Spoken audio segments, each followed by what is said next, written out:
parasite cleanse. Do I really need to do that? I thought it was just people in Africa and maybe some people in Asia with parasites. Welcome, brother Zaddoch. Good to see you again. Thank you so much, Sister Eva, for the opportunity to have me here again. I am thankful and I praise the Lord. Amen. Is that right? Is it just people in Africa and in some people in Asia who had benefit of doing a parasite cleanse? I don't think so. I think that this is something that every single child of God, created of God, every single person needs to look into. So, can you please share with us your knowledge, and then I will ask you some questions afterwards? I would be glad to do that, Sister Eva. Um, Thank you. I'm really thankful. I'm grateful to be here to talk to us about worms and parasites and worms, whichever way you decide to look at it. Living in this age and time, 21st century, uh, what has parasites and worms got to do with society with improved living standards? I mean, it's something that is almost out of date. It's not like those old times when we grew up in a society, especially here in Africa, where every single child was suffering infections by parasites and worms. I grew in a society where there was one boy who was being bored by white larvae all over, including the scalp. But that's not the way it is today. And so there is the tendency to think that things are okay. The truth is things are better today. That things are not okay. And that's why we decided to look at this subject of parasites and worms briefly. Our intention is to look at the clans because we cannot be able to uh, study the whole concept about parasites this particular time. Um, I want to say that the information that we are giving, I'm not a physician. I'm just giving information that I've studied from the Word of God, from the Spirit of prophecy, from revealed science that makes sense to me. And I feel that this information is important. And if you choose to use it to your own, taking responsibility upon yourself. But I feel that it's an important information and you can do your own research to be able to prove if these things are so. The truth of the matter is, what's a parasite? What's worms? Because I'm raising a young boy, and I don't know if he'll grow up even knowing that there are some guys, small guys that lives in the human organism. Basically, the parasites are organisms that lives in a host. And here we are going to deal with human beings, especially.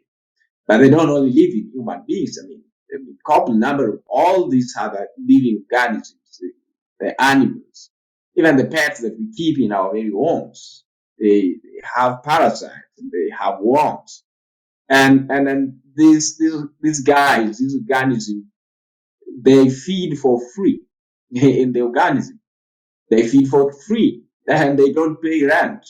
So you just imagine of these guys who stay inside you and they are there at no cost. They don't pay you rent and you feed them. In other words, they feed at your expense. You are in charge of their lunch and their supper and their breakfast. And, I was thinking about this uh, in a spiritual sense because I like things from the Bible. And for the parasites to come into you, parasites enter our system majorly through the mouth and through the skin, majorly. But of course, they can enter through various other other channels, even through the nose, even through the eye, uh, but majorly through the skin and through the mouth. They find their way into the system of the human organism, and majorly they make habitation in the human gut system. And the human gut system is a way it's connected to the brain.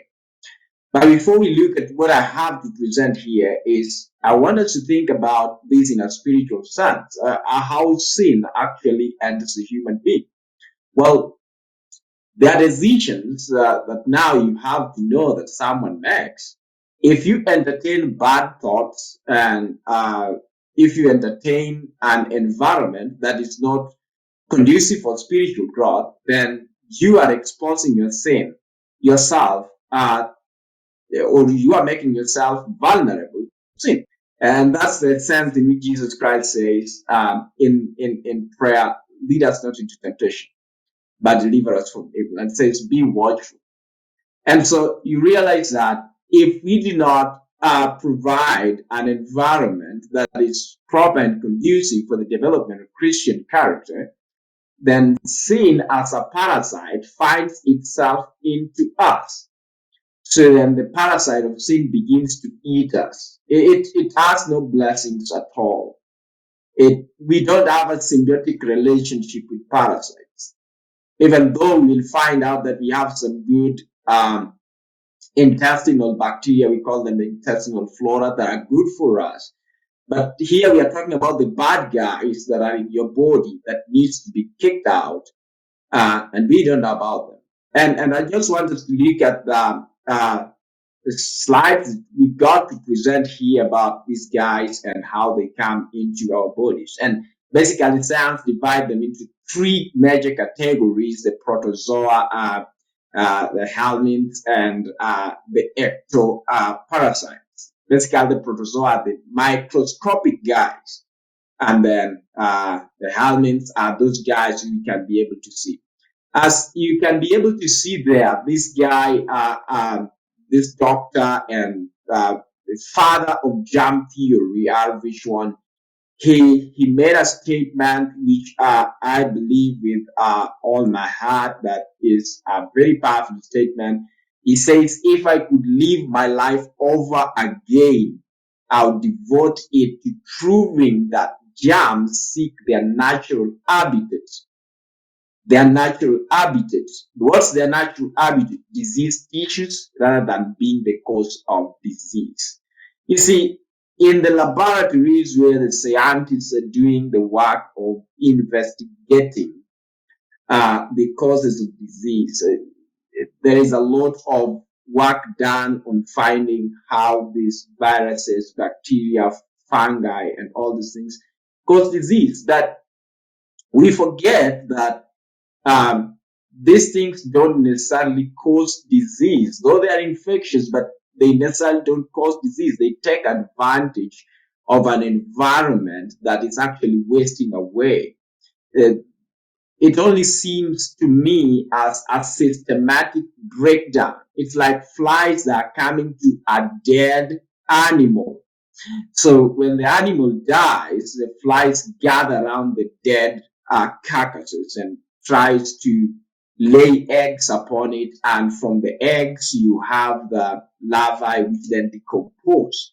So naturally, you realize that they seek for a place which is a conducive habitation for them. And we can be able to continue there and see what's happening in the world today. What is it that's happening in the world today? Are people still suffering? I was surprised to see this. In the next slide there, as I was just going through, news, and this is happening. A man in China, a Chinese man, is hospitalized. For what reason? He has a couple number of worms, parasites in his brain. Last time I thought about parasites in the brain here in Kenya, I live close to the Lake Victoria, if you've heard of it. And I'll tell you that many people are suffering from brain worms. My wife was reminding me about that because why are they suffering from the brain worms? It's because it's been found that one of the things that causes brain worms around this place is what they locally call in Kenyan language, daga. They call it the small fish. And they've been found to be having a high content of parasites that find their habitation and form a cocoon in the brain. I'll be able to illustrate to you how that happens. And in one surgery, they were able to remove a bunch of parasites from the brain. Well, that was the news we saw from a man in China just a few days ago, suffering from 700 parasites in the brain. How is that in a civilized nation in this age and this time with improved hygiene, clean toilets, and clean water, chlorinated water, and so on? How is that happening today? Something we need to look at. Well, we can be able to see and know why these guys and who these guys are that are actually finding their way into our body. And you can see that in the next slide. The ringworms, the pinworms, the roundworms, these are the parasites, and they generally exist in the intestinal tract. And they are the most common types of parasites that are found there. But well, there are other parts that actually can be found in the human system, and they're less common, but they are also there, and like the hookworms, and the ones that actually you will only receive if especially you feed on the host. You can see that in the next slide and there. And it's actually, for example, the worms and parasites that come from eating pork. And Bible talks about huge about this. It's an abomination to feed on swine flesh. And science has actually realized that the parasites in swine flesh probably are not destroyed at very high temperatures. And here in Kenya, everyone puts a line in the streets to actually go and receive a serving of pork flesh, swine flesh.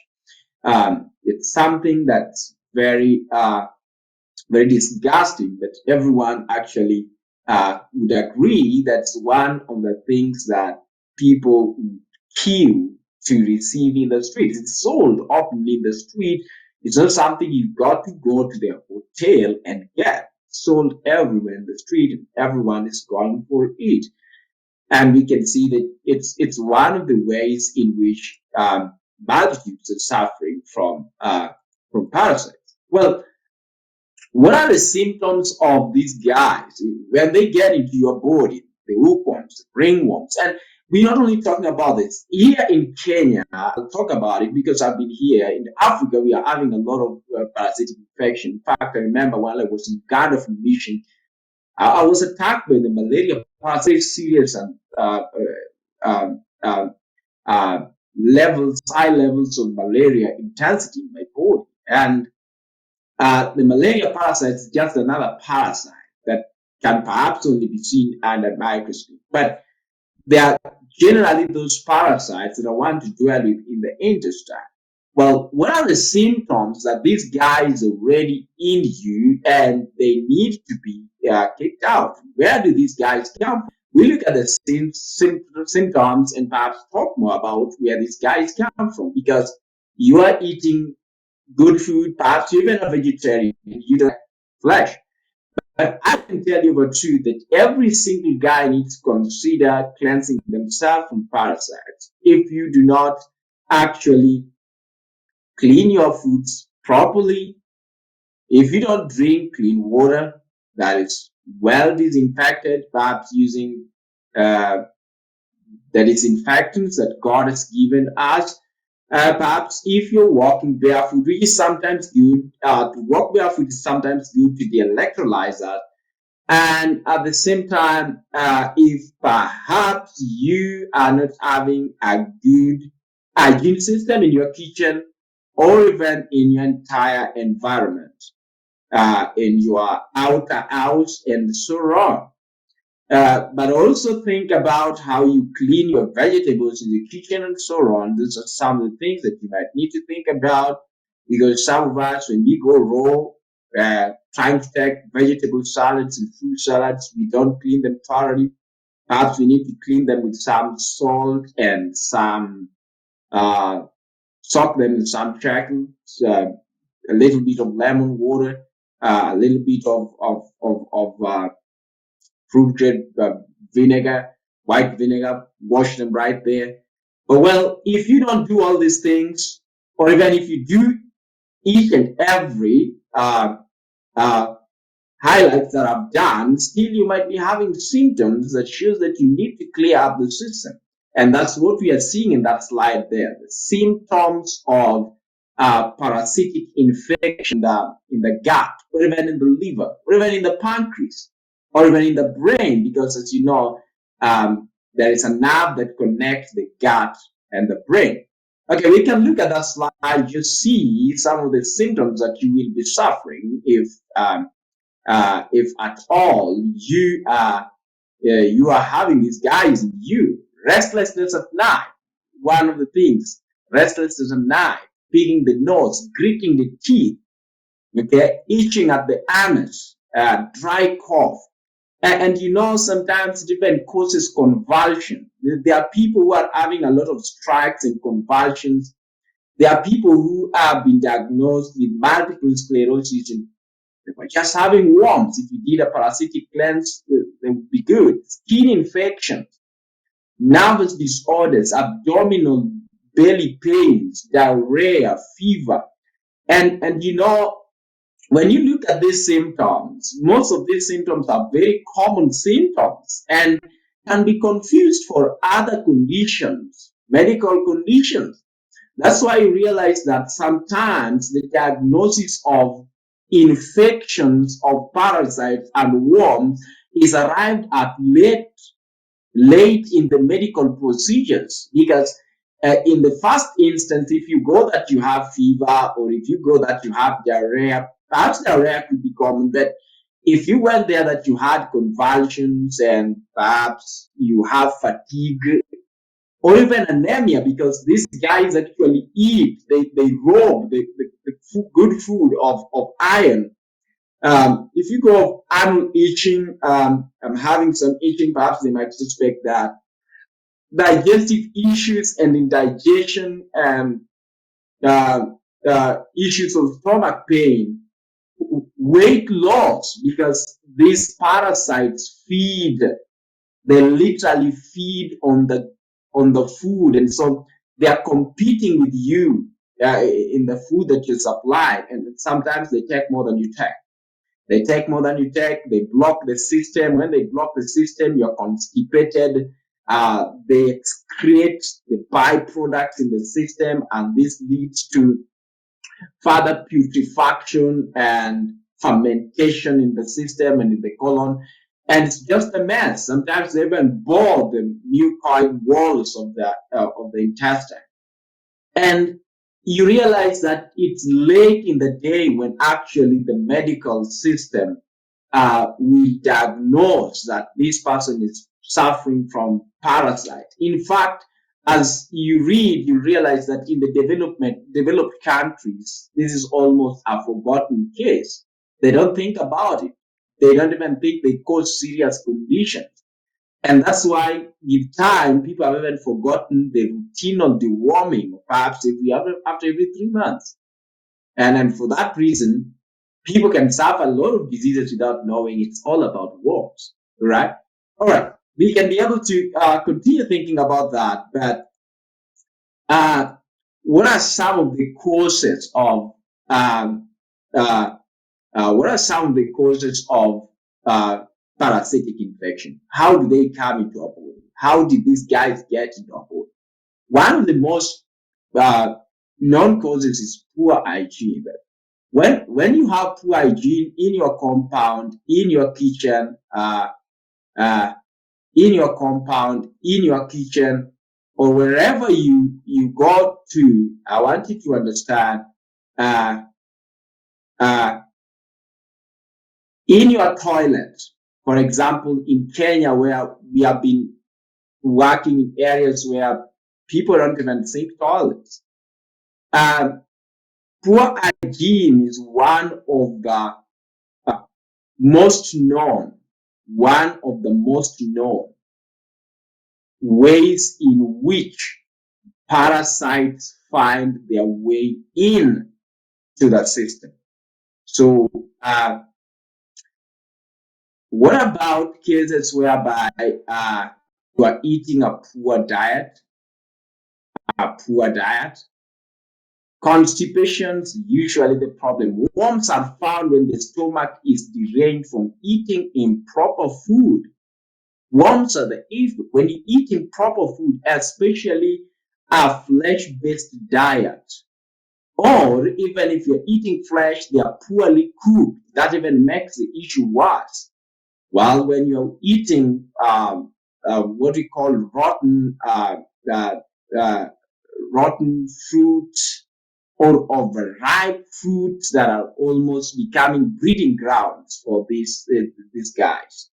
When, for example, you are feeding on you're feeding on dairy products, I'm telling you, it's been found that milk is one of the dairy products that can cause some of these parasitic bacterial infections, including brucellosis. And so it is well in science that milk also causes mucus, and this mucus is a way, good way to make a habitat for most of the worms. So most of the worms will find uh, a place to breed, and most of the parasites, because of the mucus, something like milk will also make the system acidic. And these parasites, these worms, they like acids, and because they like acids, I'm telling you, they are going to actually sit on the onto your body and rejoice in your body. Well, I want us to look at something uh, equally important here on the germ theory. What's the germ theory? The germ theory actually is the number of the pathogen. And when you talk about the number of the pathogen, we also talk about balance and the opening size. When that is divided by the resistance of the host, you get the severity. What does that mean? That means that if at time the resistance of the host is high, what happens to the severity of the disease? It goes down. The severity of that disease will automatically go down. So if your resistance is good, and how do you improve your resistance? What you eat, drink, the hygiene around you, exercise, all these laws of health will actually improve your ability to resist these pathogens, or even to fight them if they find a way into your body. So you can be able to see that, and that is for us to think about. I want us to equally uh, think about something else, which is important here, as it's written by one doctor, Dr. Robert Morse. What does Dr. Robert Morse say? Uh, Dr. Robert Morse says something that is interesting. Parasites are another result of milk drinking.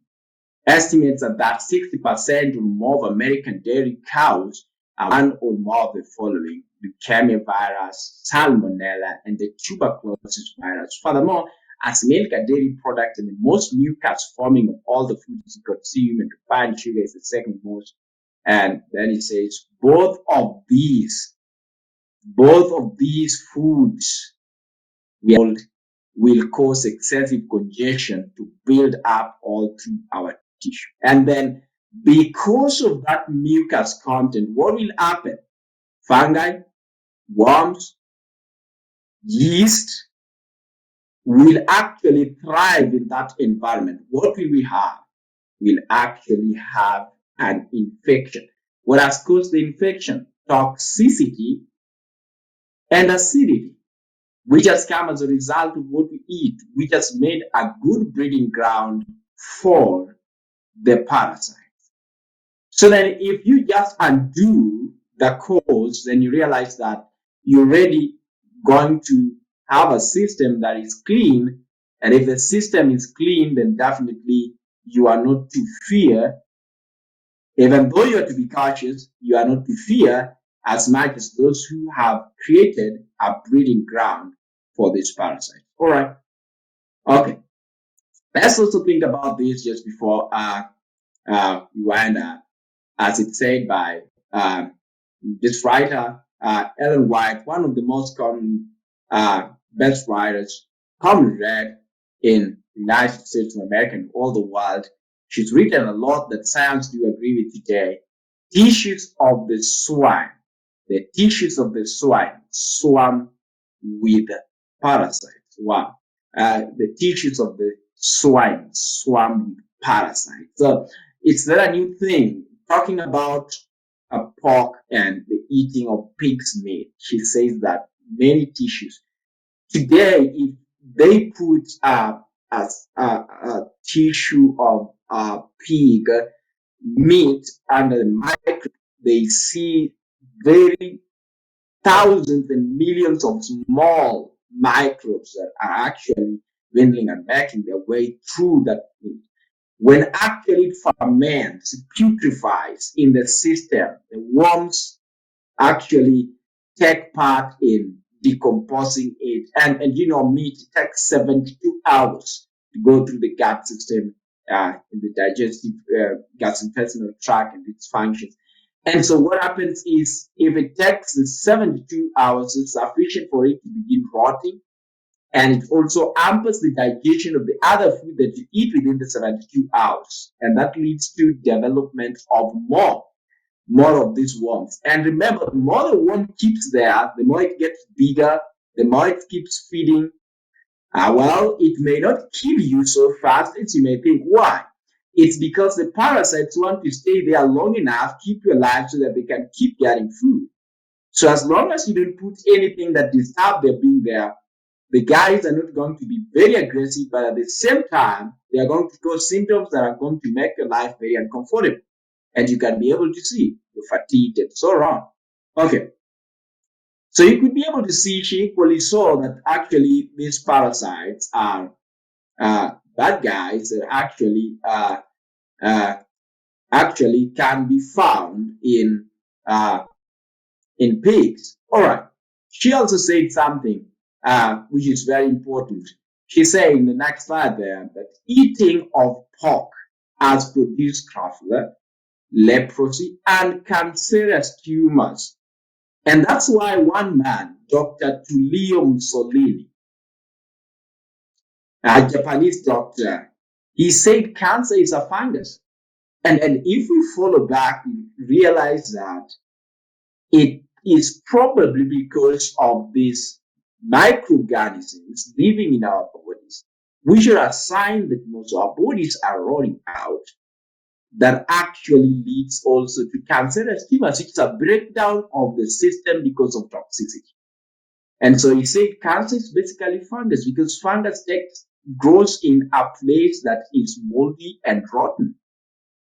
All right. Uh, just as we wind up there, uh, I'll ask you a question. Do you have worms? It's a good question to ask yourself. Do you have worms? I think you do because I don't know what I touched. I don't know. I touched the doorknob. I don't know like that doorknob. Uh, uh, uh, I went to a public restroom. I don't know what in there. I walked barefoot in my compound. I don't know the dogs that access that place, how clean they were, if they are ticks, lice, or any of these things. I mean, I don't know. So my safety is having routine cleanse programs. So how do I go about this apart from keeping the 8 laws of health which God has given us? Keeping the 8 laws of health that God has given us.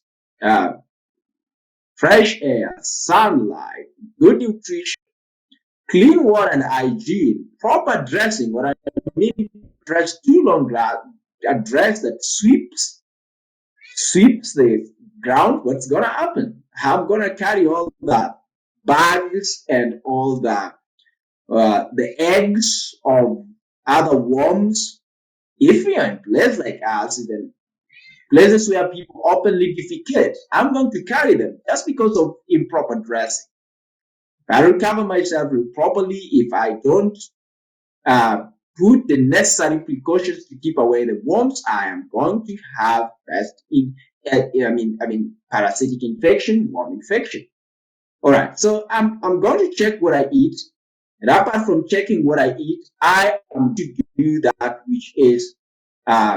which is a routinal cleanse to ensure that any opportunistic case will be solved. Okay, so let's go down there and just see how we could be able to solve this parasitic cleanse.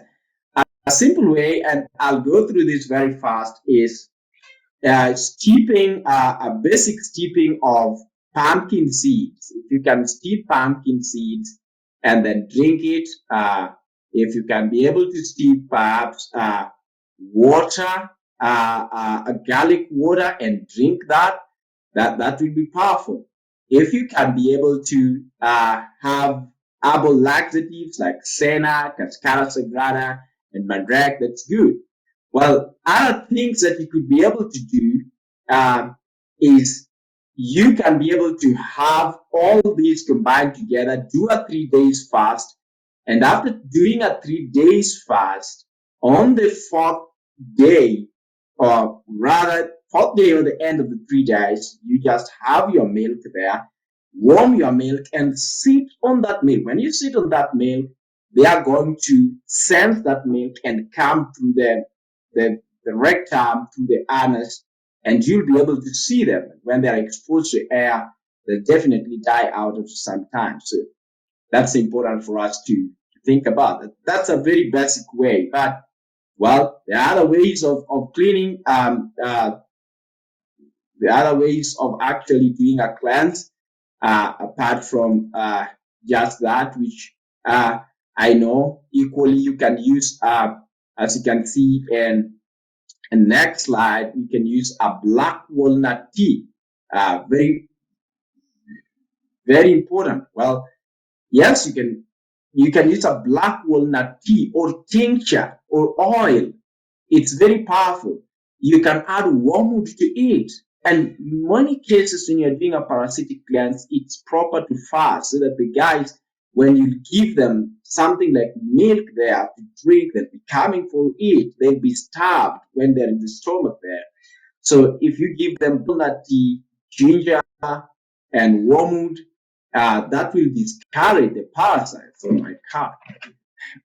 All right. So that will discourage the parasites and discourages the parasites.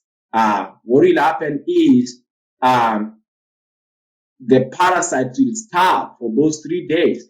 When they starve for the 3 days, on the fourth day or on the third day, put a milk in a bucket, and after putting a milk in the bucket, you are going to sit in that milk in your restroom.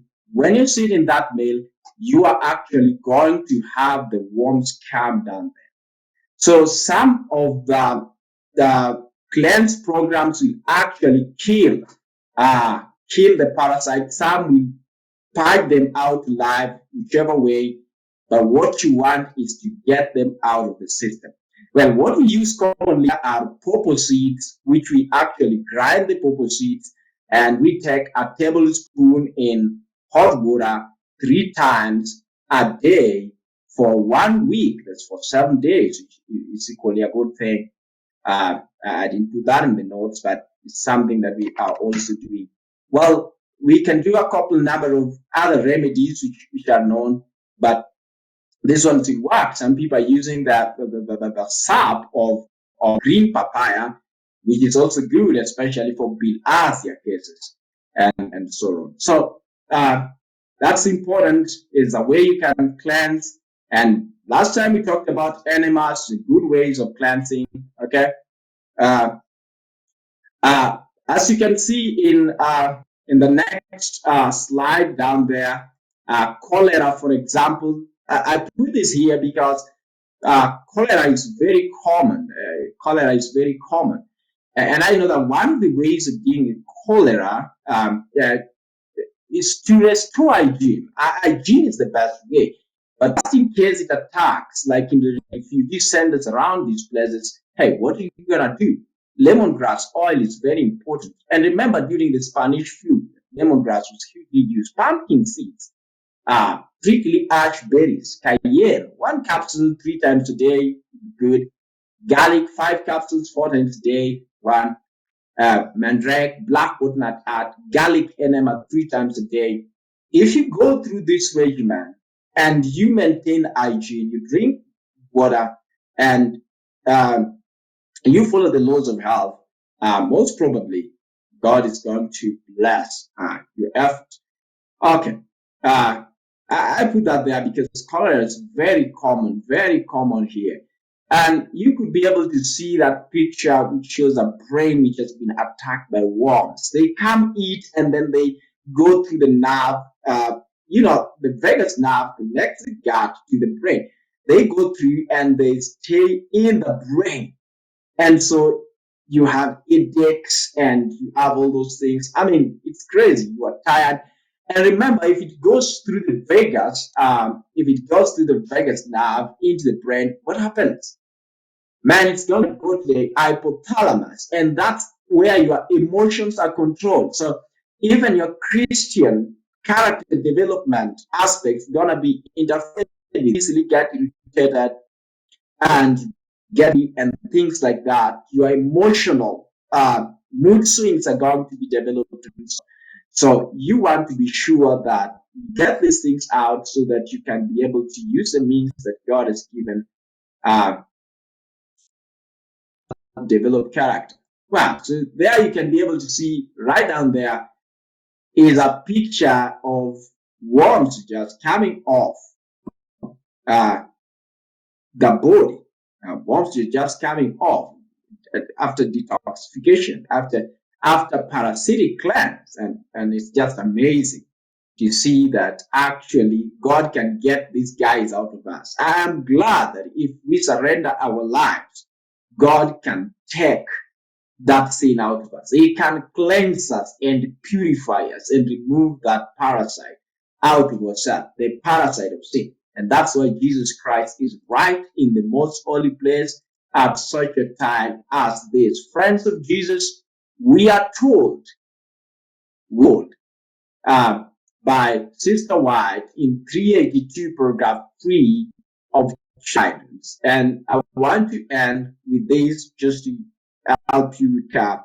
In 382, paragraph 2, in our last slide there, she says, and it's fun for you to see this, she says, people continually eating flesh that is filled with tuberculosis and cancerous worms.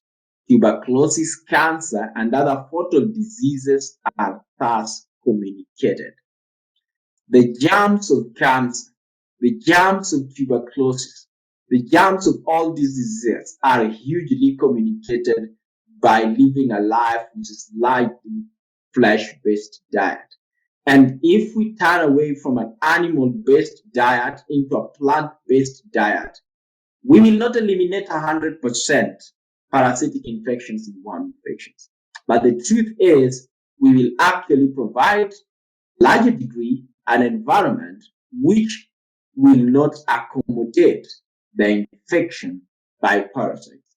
So we want as possible preventive measures, so preventive curative, rather than curative medicine. And when we follow that path, God wants us to follow, we educate the people on the laws of health and how they can be able to achieve good results in case they are infected, or just have a routine cleanse by one, ensuring they keep the laws of health, number two, eating right diet.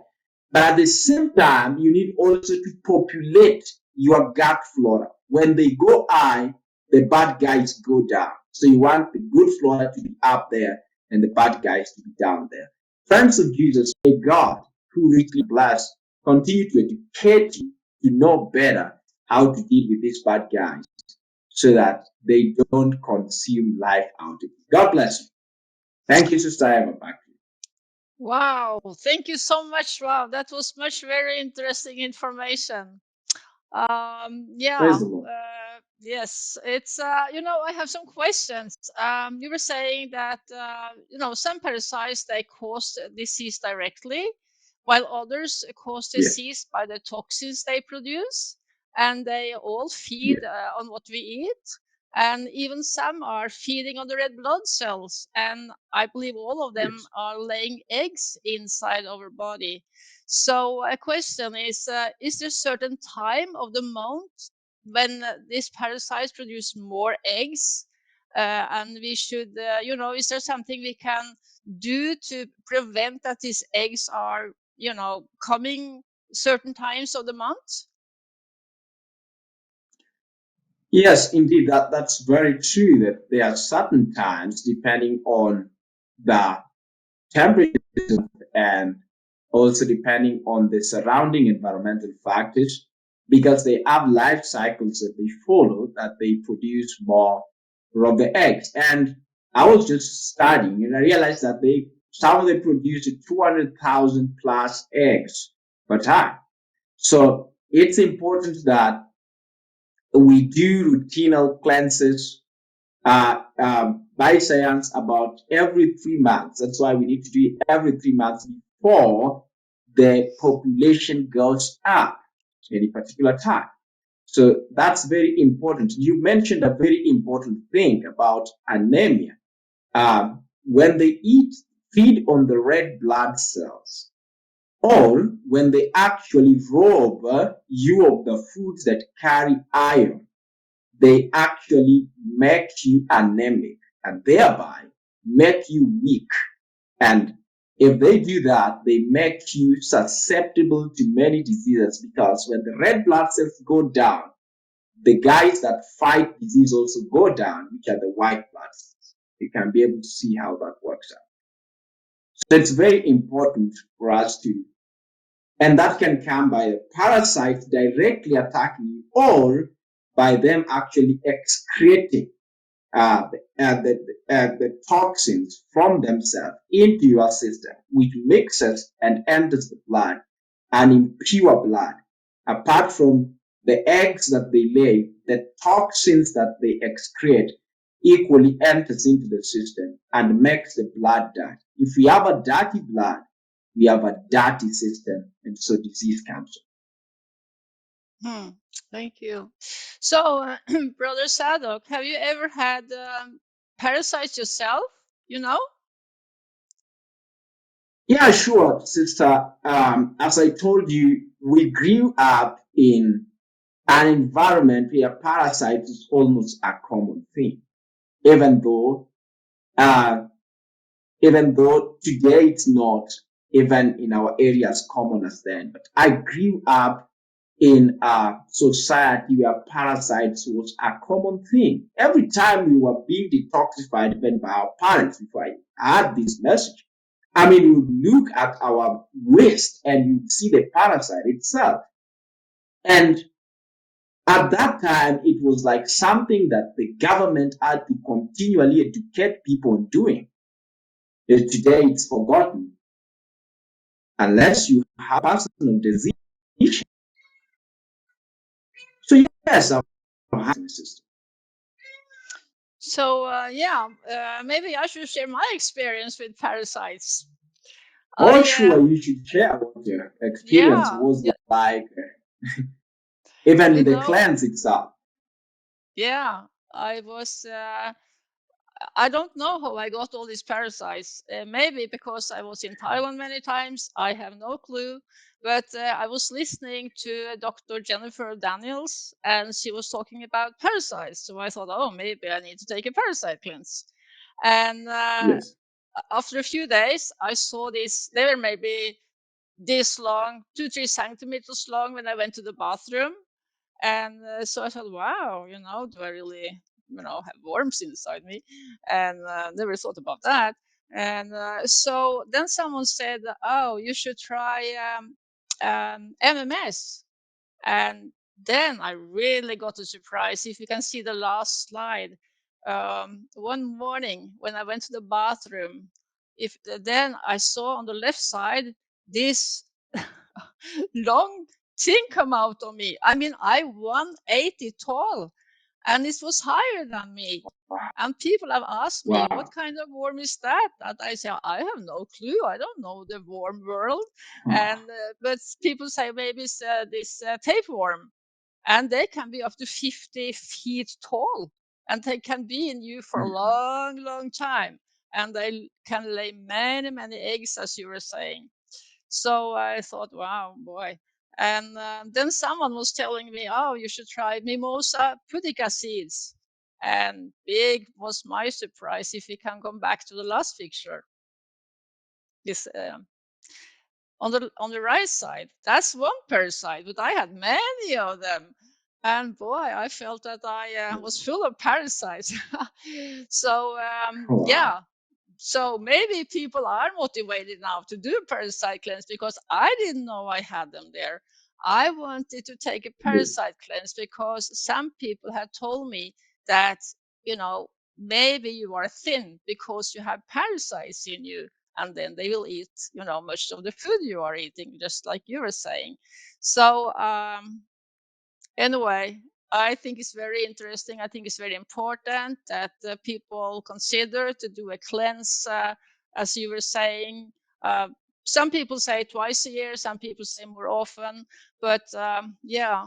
So thank you so much for sharing, Brother Zaddoch. I'm so thankful that you're with us here in Light Channel and sharing the knowledge which God Wow. has given to us and given to you. And just a little carrot for next meeting with you. Then you're going to talk about milk products. Do we really need them? Are they a benefit for us, or are they a kind of dangerous? And you have already mentioned it a little bit today. So thank you so much for watching, and thank you much for joining us. And please bless all our viewers. And yeah, thank you so much for joining us today. Welcome and thank you, too, Sister Eva, for inviting. God bless you.